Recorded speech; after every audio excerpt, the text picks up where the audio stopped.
en 21 Noticias. Fíjese, este año la pista de hielo ya se está preparando para recibir a los más de 760,000 personas que cada año están en este lugar. Veamos de qué se trata. La explanada del Zócalo capitalino se prepara para recibir a miles de visitantes que cada temporada invernal asisten a la pista de hielo que se instala en este punto emblemático de todo el país.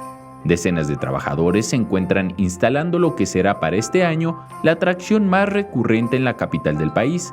Así lo informó el jefe de gobierno Miguel Ángel Mancera durante el corte informativo del martes. La pista estará integrada por dos áreas rectangulares unidas por el túnel CDMX, un tótem central, tendremos toboganes, como siempre, los toboganes de 10 metros.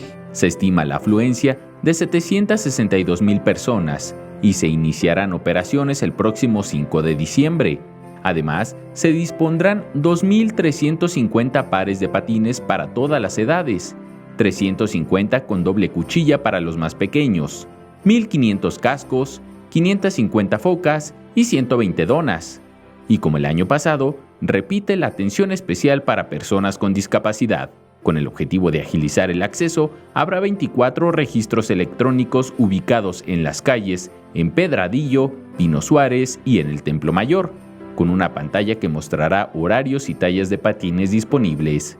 Tendremos también el característico árbol de Navidad con el alumbrado decorativo navideño. El horario de servicio será de 12 horas, de 10 de la mañana a 10 de la noche, informó Mancera Espinosa. Con esta atracción de temporada se generarán 5,600 fuentes de empleo. Con imágenes de Javier Cordero, Enrique Muñiz, 21 Noticias.